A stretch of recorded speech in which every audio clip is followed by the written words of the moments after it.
Em nome do Pai, do Filho e do Espírito Santo. Amém. Queridos amados cristãos ortodoxos, enfim chegamos ao final da Semana da Limpeza, a primeira semana da Grande Quaresma. E queria compartilhar convosco algumas palavras para refletirmos o final dessa semana. Essa semana é a semana mais dura de todo o jejum.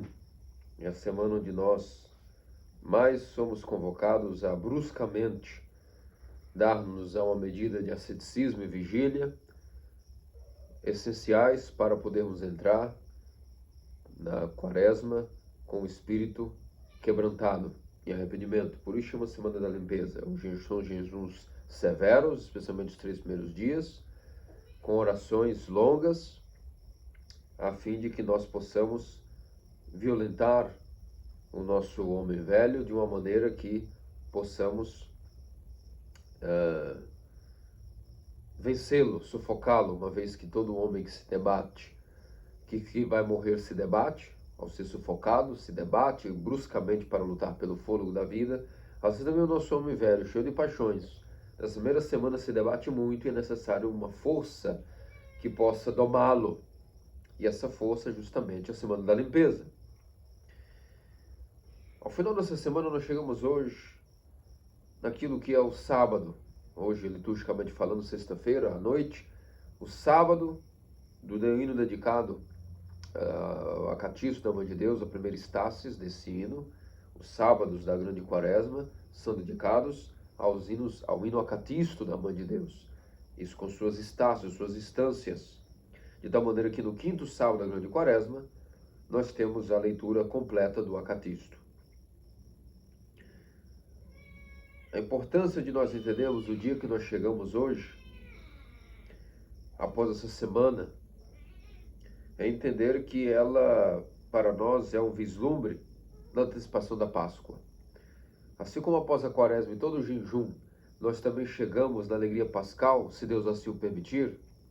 Ao final dessa semana, cheia de provações, cheia de torturas, para com o espírito, para com a carne, para com a nossa alma, nós, ao terminarmos e entregarmos o jejum de sexta-feira, logo somos abençoados com os consolos de clamar o hino Acatício da Mãe de Deus. É uma antecipação prévia da Páscoa. Após uma semana tão dura, qualquer cristão ortodoxo, que a graça de Deus o visite, no período onde o Espírito da Verdade sempre se manifesta, a Grande Quaresma, nessa sexta-feira à noite, toda uma consolação e alegria nos enchem como vislumbre daquilo que é uma recompensa por essa semana, no consolo da Mãe de Deus através do seu hino. E amanhã, com também o rito do Coliva, em homenagem ao milagre de São Teodoro de Tiro. No sábado, na sexta-feira à noite, somos consolados pelas orações da Mãe de Deus. No sábado pela manhã, pela refeição com trigo e mel. Entretanto, no evangelho de hoje que nós lemos após a conclusão do hino Acatício, nas pequenas completas, nos foi dado o evangelho em relação a Nosso Senhor como uma vinha. Eu sou a videira, vós sois os ramos. Quem está unido a mim, comigo permanece e dará frutos. Quem não permanece em mim será cortado e jogado ao fogo, e virá palha. É necessário entendermos que a profundidade desse evangelho e o significado tão excepcional que ele tem para nós nesse dia que finaliza-se a Semana da Limpeza, todos os anos, é dotado de grande significado. Nossos santos padres dão muita ênfase nesse evangelho, para que nós saibamos bem diferenciar as diferenças entre o que são os meios para adquirirmos os frutos e quais são esses frutos espirituais. Quem permanecer em mim dará fruto, quem não permanecer será removido, cortado. Então, existe a maneira como nós vamos permanecer com Cristo, a maneira como nós vamos, os meios pelos quais vamos dar esses frutos e quais são esses frutos em si mesmos. Se nós não diferenciarmos essas coisas, nós vamos cair em um terrível engano espiritual.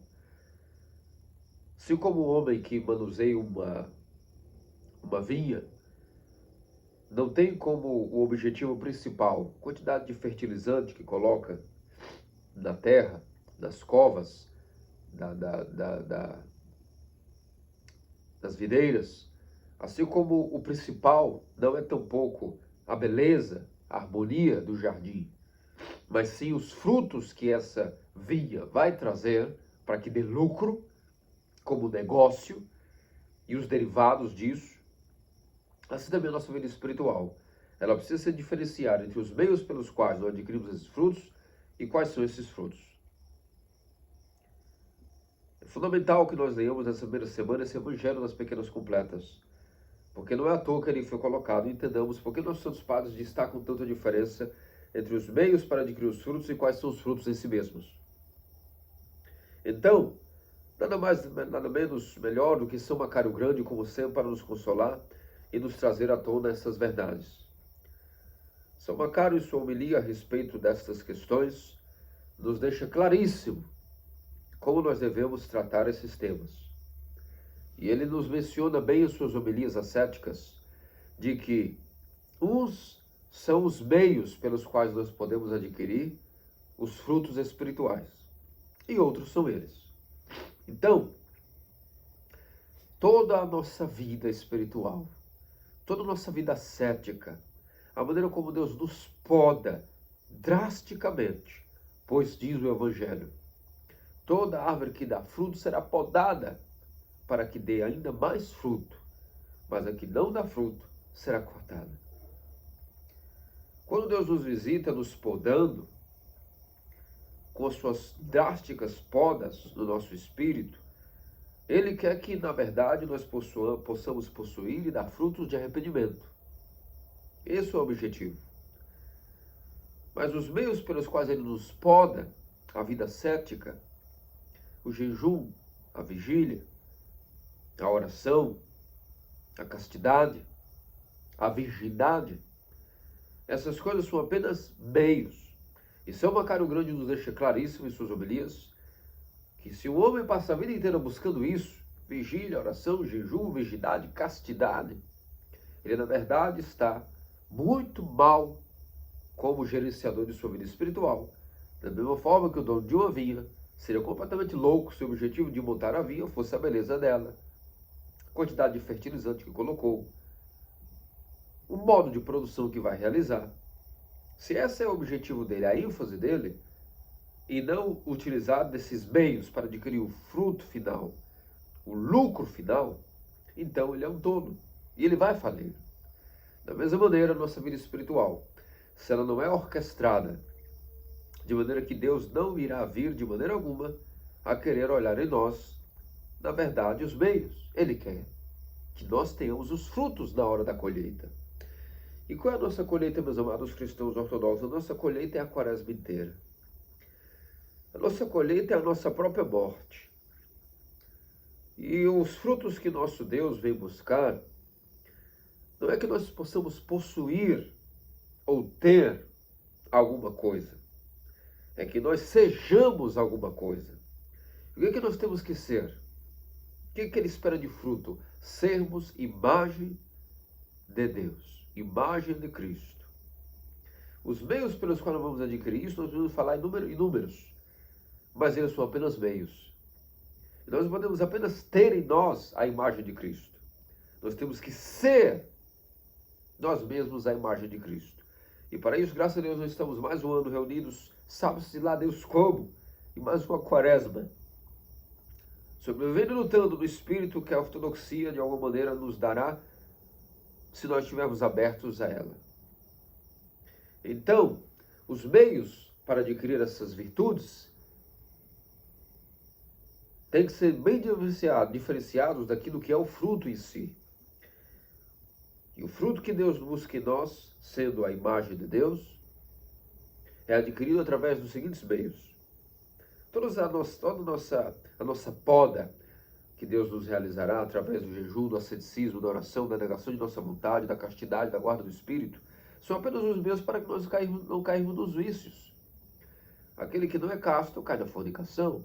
Aquele que não mantém o jejum cai na gula. Aquele que não mantém a vigília cai na sonolência e no torpor. Aquele que não guarda a atenção é um distraído. Agora, se alguém se confundir e achar que o objetivo da grande quaresma nós adquirimos a vigília, a oração, o jejum, a castidade, a continência, como coisas que vão nos dizer que nós estamos com frutos, estamos, na verdade, muito enganados. Todas essas coisas de São Macário o Grande, todas essas coisas aqui narradas, jejum, oração, continência, castidade, se elas não produzem em nós os frutos de amor, paz, uma alegria inefável de um homem interior que é sempre alegre, humildade, aguentar as aflições, seja como for, no tomar da cruz, como chamada a força interior de um homem, toda essa suposta caridade, castidade, vigília, jejum, oração, não serviram para nada, não trabalharam nada. E é muito provável que nós chegamos à conclusão, mas e as pessoas que possuem essas práticas? Elas possuem o jejum, a oração, a castidade, mas Deus não vem buscar nada disso nelas. Desculpe dizer, mas Deus não vem buscar pessoas que jejuam, pessoas que não fornicam, pessoas que são santas, virgens, puras, nesse sentido de ser. Ele veio buscar as pessoas santas, que são santas como as virgens prudentes, e não como as imprudentes. Porque as imprudentes possuem todos esses meios pelos quais podemos adquirir os frutos, mas não possuem os frutos do amor, da paciência, da humildade, da capacidade de aguentar o peso da cruz. Se toda essa vida espiritual não nos deu a capacidade de aguentar o peso da cruz, não renunciar à nossa posição de combate, seja como for, aguentando, chorando, tremendo, mas mantendo-se com os frutos do amor maior, da paz interior, da alegria interior, do ânimo e da força espiritual, de continuar na nossa posição de luta e combate, então nós não temos a imagem de Deus. E todas essas vidas ascéticas, na verdade, era uma vida imprudente. E não adquirimos o óleo do amor, da alegria. Nós seremos banidos do reino naquele dia do juízo final. Ou passaremos nossa quaresma inteira perdendo tempo, correndo atrás do vento, pegando água com a mão, como diz o livro do Eclesiástico, e seus dizeres tão sábios. Por isso, peçamos a Santíssima Teotocos Virgem Maria, que nos dê a graça de nós alcançarmos, na verdade, o fruto de ser imagem de seu Filho unigênito, nosso Senhor e Deus Salvador Jesus Cristo. Que esses dias que nos restam da quaresma sirvam para que nós possamos utilizar do asceticismo para adquirirmos os frutos do amor, da paciência, da alegria, da capacidade de perdoar, da capacidade de mudar a mente de verdade. Só que isso vem através de uma poda drástica, que é toda a grande quaresma, também a nossa vida do cristão ortodoxo, a qual Deus poda para que dê mais frutos. Não é aquilo que dá fruto tem que ser podado, porque limpo, a árvore enxuta, entra mais luz, possuirá mais capacidade fotossintética e poderá dar mais frutos. Mas uma árvore que já não dá, ela será inclusive cortada pela raiz e jogada fora. Então, dependendo da posição do estado interior que nós nos encontramos, nós receberemos uma machadada na raiz, eliminados do corpo de Cristo, ou nós vamos, portanto, adquirir aquilo que é a poda. Vai doer, vai nos deixar desnudos, nus, mas depois a nossa árvore florescerá muito mais dos chamados frutos do reino. Então aqui nós chegamos a uma conclusão que é o seguinte: mas e se eu não vejo em mim nenhum desses frutos? Se eu não consigo dizer para você que tenho amor, eu não tenho paz, eu não tenho sabedoria, eu não tenho virtudes, eu não tenho nada. Então, meus próprios meios tampouco me levaram ao produto final, aquilo que Deus quer buscar em minha sua imagem. Se você tem essa conclusão, que também é a minha conclusão, nós temos que novamente operar a São Macário, os melhores livros para massagear a nossa alma tão doída. E nessas horas é muito bom que alguém tenha um dia lido São Macário, porque nos momentos mais desesperadores é o que fará a diferença na hora de tomar decisões de como nós vamos organizar nossa mente diante das terríveis tribulações. Então, São Macário nos diz o seguinte: além de ter diferenciado para nós a diferença entre os meios para adquirir os frutos e os frutos em si mesmos, com essa sobriedade que só Macário tem, ele nos diz o seguinte a respeito de o que você vai fazer se você não vê nenhum desse fruto. Se você não faz nenhum desse fruto, há uma estratégia, uma grande sabedoria. E olhar que todos os frutos que nós temos devido ao nosso esforço natural, tudo que nós fazemos dia a dia, o trabalho, o esforço, a leitura, a inteligência, o trabalhar para pagar as contas, os esforços de até mesmo ir à igreja, os esforços espirituais de estar parado no ofício, acender uma vela, todas essas coisas que não são os frutos ainda, se nós atribuirmos esses esforços naturais, capazes de serem executados pelo esforço natural do homem, se nós, em nossa mente, mentalizarmos que devemos ser cegos para tudo isso que fazemos, como se fosse o nosso esforço natural, ainda que o é, mas atribuir esses pequenos atos da nossa vida cotidiana, na igreja, nas orações particulares, no templo e também no nosso dia a dia, se todos nós nos esvaziamos, ficamos cegos para o nosso esforço natural, ainda que o é, volto a dizer, não é um esforço místico, não recebemos nenhuma força sobrenatural para realizar essas coisas. É fruto do esforço natural. Mas se nesse momento nós devemos sempre, tudo que faço, cada machadada, cada exercício físico, cada vez que eu dirijo o carro, cada vez que eu enfrento uma dificuldade, cada vez que a minha inteligência tem que resolver problemas, cada vez que eu tenho que ter um pouco de força e frieza diante das tribulações, cada vez que eu entro no templo, eu oro, acendo uma vela, cada vez que eu, como sacerdote, no meu caso, celebro a liturgia, que não é um esforço sobrenatural, é simplesmente ir e entregar-se ao sobrenatural, mas o fato de executá-la, operacionalmente falando, é um ato natural. Se tudo isso nós nos cegamos ao nosso esforço natural, repito, ainda que o é, mas atribuímos tudo isso à única benevolência e força de Deus, capaz de fazer-nos mover, lutar, cavalgar, botar uma sela no cavalo, encilhá-lo, dar água aos animais, cuidar de uma ovelha, ligar o computador pela manhã, realizar uma programação. Se tudo isso nós atribuímos sempre que é Deus que está realizando em nós, nós então o que vai acontecer? Nos tornaremos o que os santos padres chamam pobres de espírito. Por que pobres de espírito? Porque a pessoa se auto-esvaziou e se empobreceu, não atribuindo nada do que ela faz, nem o seu respirar, nem os seus sentidos trabalhando. Ele não atribui esse esforço natural a ele mesmo, mas à própria graça de Deus. Quando Deus vê que a pessoa adquiriu essa mentalidade, então Deus vê que essa pessoa tornou-se pobre de espírito. Nada ela atribui a si. Ela tornou-se cega até mesmo aos esforços que ela faz no dia a dia e não diz assim, sou um homem batalhador. Não. Na verdade, tudo devo à graça de Deus. Quando essa pessoa tornou-se pobre de espírito, diz as bem-aventuranças. Bem-aventurados os pobres de espírito, esses são os chamados bem-aventurados, porque deles é o reino dos céus. E o que é o reino dos céus? O reino dos céus é toda a vida espiritual. Todas as graças que nós recebemos, quando nós atribuímos, sendo pobre de espírito que tudo se deve à graça de Deus. Que até nossos esforços naturais mais singelos no dia a dia, até ferver uma água para o mate, ferver um leite, é atribuído à força da graça de Deus que trabalha em mim. Sendo cego para o meu esforço natural, Deus, vendo que eu me esvazia até mesmo do ego e da vaidade, ou da confiança em mim mesmo, ele dirá, ó alma, se tu não atribuis até mesmo o que é natural a mim, então agora eu atribuirei o sobrenatural a ti, e te darei, portanto, agora dons espirituais, porque tu, com os teus dons naturais, tu atribuis a mim.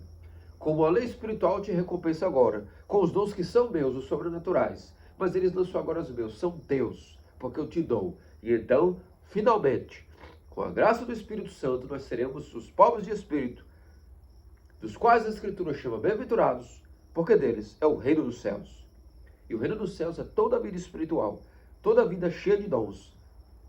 E então, nisso, nós poderemos dizer que encontraremos pouco a pouco os frutos do amor, da paciência, da alegria, da humildade, da perspicácia de discernimentos espirituais, da força de combate, da capacidade de carregar a cruz, sobretudo o dom maior que um ser humano pode ter, o dom da humildade, onde não há espaço para orgulho, e onde não há orgulho, no coração puro, só há amor. Que disso, nosso Senhor Deus Salvador Jesus Cristo, faça-nos dignos, pelas orações da sua puríssima Mãe, a Senhora Teotocsa, Virgem Maria, que nos conceda navegar por essa grande quaresma, sabendo diferenciar os meios dos fins que são os frutos, e que esses possamos adquirir. Amém. Deus nos abençoe grandemente para esse deserto da quaresma.